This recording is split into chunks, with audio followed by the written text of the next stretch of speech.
We welcome Byron Foster from the Andre Nel stable to the GTV show to talk about their runners for Friday twilight meeting at Hollywood Vets Gravel on the turf track, 11th of December. Byron, how are you? Yeah, not too bad, Warren. Thanks for having me. Okay, you've got 4 runners on Friday. Let us start with race 2, which is the horse by Master of My Fate, Policy Target. And Policy Target looks to have a bright chance. Yeah, Warren, first time out, we really thought you would get the job done for us. And might have been a bit a mistake on my behalf not putting the blinkers on. He was a bit green when they turned for home, and he was finishing his race off, but just couldn't get there. Obviously, a lot of positives this time around again. Same jock, blinkers.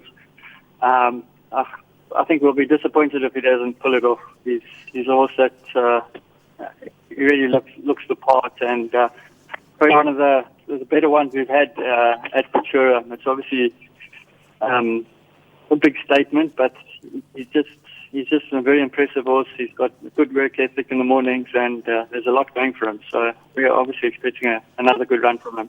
Well, wonderful to have that feedback, and Graham and I are quite big on him. We've just recorded the show and gone through the whole card, and we do like him. And well, they say pressure, don't put anyone under pressure, but pressure is what you put in car tires. So we'll be funking for you with number 2, Policy Target.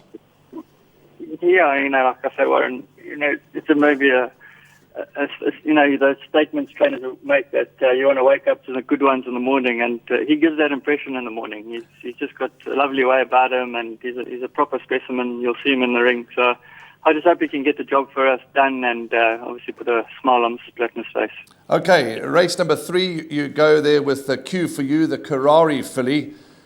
I said to Graham in the studio now, she seems to be a tough ride, but Gareth seems to know her well now. And what are you expecting? Yeah, she's knocking on the door. Last few runs she's been beaten by younger horses, having to give them those few kilos. And, sometimes those moderate type of horses, those type of things, sometimes find them out. She has had those, 4 or 5 runs since lockdown, and we just gave her a little short spell in the paddock. She's had 10 days in the paddock, so she's freshened up into this race. I think the trip we did try a bit shorter. We thought that maybe she wasn't seeing the trip out, but after reflecting on it, I said to Gareth, you know what, she's got the pedigree to stay. Let's use her action. That's her biggest strength. So we plotted this race, and like I said, there's a few fillies that have got probably same sort of form lines as her, so she should be competitive. Like I say, she's no champion, but she'll run a nice race. Okay, that is a Q for You. So definitely a must for trifectas, quartets, and all the exotics. Yeah, for sure. Okay, let's move along then and talk about in the 4th race, number 10, you've got Velvet Season. Now, here's a gelding that hasn't won for a while, but he's very consistent, isn't he? Yeah. In one breath, you're disappointed that he can get so close, and then the next breath, you're thinking, well, he hasn't run a bad race. And but what you see is what you get with him. He's trying the trip. We've always thought he would go the trip. There's obviously a little bit of a question mark on pedigree, but the way he races, he switches off, and then he seems to like put an effort in the straights, and he never really gives up. So if Gareth can get him into some sort of position from his draw, there's no reason why he can't be a PA type of horse. It's difficult to have confidence on him. Like you say, he hasn't won in a very long time, but he's always there in the mix, and he's obviously dropping down a division. But we're pretty confident that he will stay. Okay, and your last runner is at 4:10, the 5th race, number 4, Twice to Sydney. What happened last time? I see the vet report was they found nothing. And did you pick up anything at the yard on the next day? Yeah, she had worked well into that race, and then she missed the break a little bit and didn't have the gate speed. And look, her 2 runs now have shown that she hasn't really enjoyed the poly track. And Anton thought that the same. Well, that was his comment when he jumped off. He said, "Get her back on the turf." She obviously turned for home. She got shuffled back, and she ended up in no place really.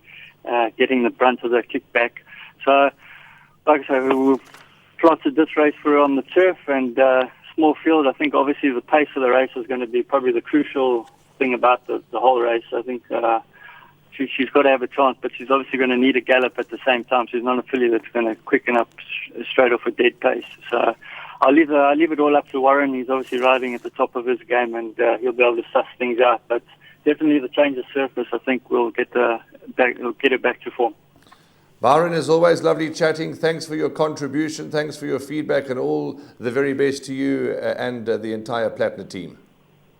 Pleasure. Thanks, Warren. Thanks, Cheers. Graham. Cheers. Have a good day. You too. Bye-bye.